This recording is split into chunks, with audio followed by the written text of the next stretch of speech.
Alright, selamat pagi dan salam sejahtera semua. Okay. So kita start market outlook kita pada pagi ni. So hari ni 17 hari bulan 3 2025. Seperti biasalah kalender ekonomi yang terdapat pada hari ni. Pada bulan malam nanti kita ada retail sales untuk bulan Februari. Tapi saya tak fokus sangat berita-berita tersebut. Kerana that is just a short term punya news. So I just focus on long term fundamental only. Okay, so this is just a noise in the market, and the volatility will move in a short term period of time only. So bagi pendapat saya tak akan fokus kepada berita-berita seperti inilah. Okay, dan yang seterusnya untuk bond tempoh jangka masa panjang, iaitu bond tempoh jangka masa 10 tahun didagangkan ataupun diapungkan secara positif ke paras 40.3% disebabkan oleh ketakutan para pelabur pada ketika ini dengan keadaan yang tidak stabil, terutamanya daripada segi isu geopolitikal, dan seterusnya setelah pun attack Iran, bukan Iran, dia telah attack pihak Houthis tak silap saya, disebabkan oleh pihak Houthis ni telah pun attack kapal-kapal yang melalui Suez Canal pada ketika ini.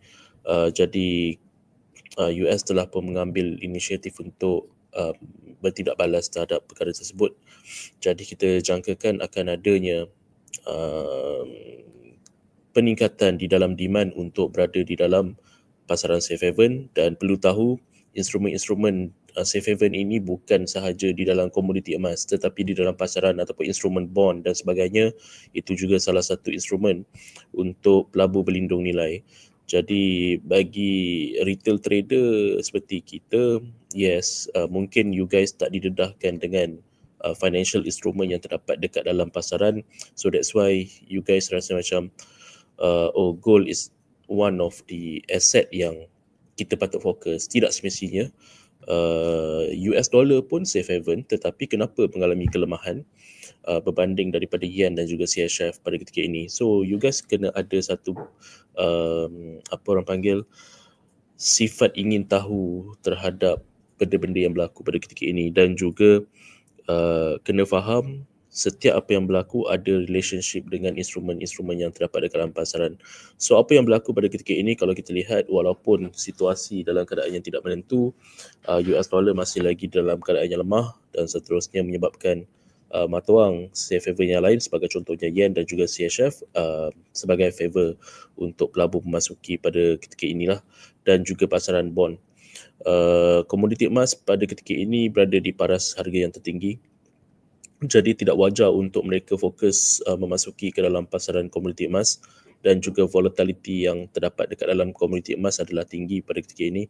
Jadi disebabkan oleh itu pasaran seperti bond ini adalah sesuai kerana volatility-nya tidaklah begitu tinggi.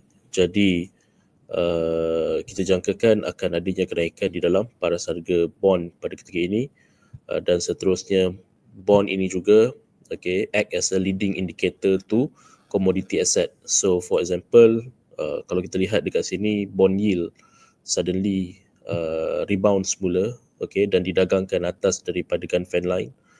So apa yang berlaku adalah ianya boleh memberi tekanan kepada pasaran komoditi emas dan juga menyokong US dollar untuk didagangkan secara positif. So technically apa yang berlaku pada ketika ini, kemungkinan besar kita akan nampak slightly retrace to the downside untuk pasaran komoditi emas ataupun silver, dan seterusnya US dollar akan slightly rebound to the upside. Kerana US 10 yield, US dollar dan juga pasaran bond, pasaran komoditi emas ada kaitan rapat, kita panggil sebagai intermarket analysis. So adanya positif dan negatif correlation dekat situ. Buat masa kini, MACD berada di paras oversold dan juga MA membuat bullish cross.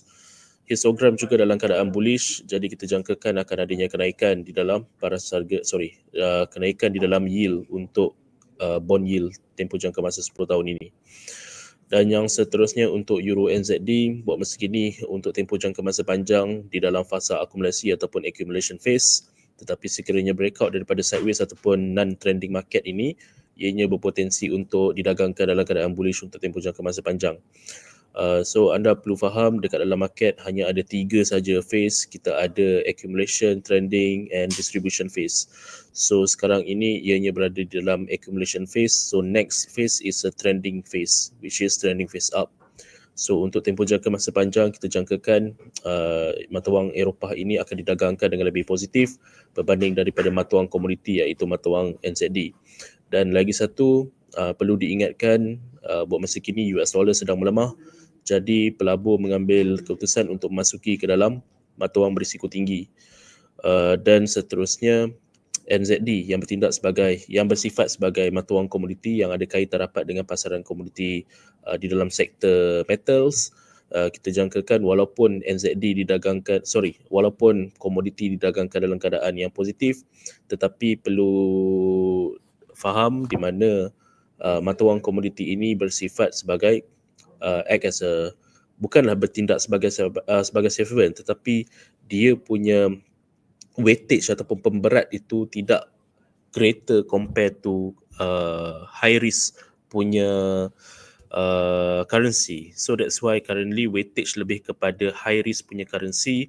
For example, pound, euro is one of it. Okay, so buat masa kini kalau kita lihat walaupun ianya didagangkan dalam keadaan non-trending market for a longer period of time, so perlu ingat apabila accumulation phase berada dekat dalam accumulation untuk tempoh jangka masa panjang, selepas dia breakout daripada accumulation phase ataupun rounding bottom ini, kita jangkakan akan adanya kenaikan untuk tempoh jangka masa panjang. Kalau you guys tak percaya, boleh cuba deposit 100, you masuk 0.01 and hold your position for a longer period of time. And then next 2-3 years, get back to me and then bagi tahu dia sampai mana. Okay, because during my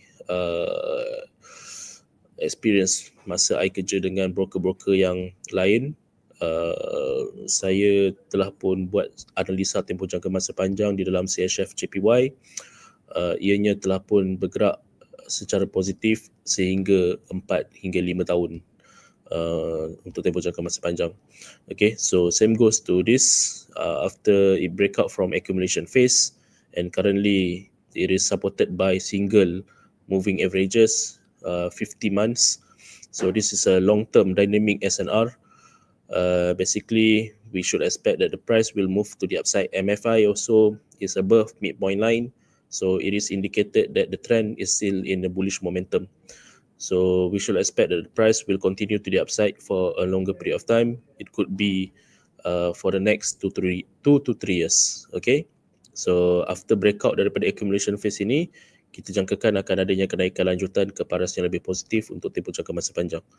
Alright, so itu sajalah komen saya terhadap pasaran pada hari ini, dan semoga kita jumpa lagi pada esok hari dan juga di masa yang akan datang. Assalamualaikum, sekian, terima kasih dan selamat sejahtera bagi semua.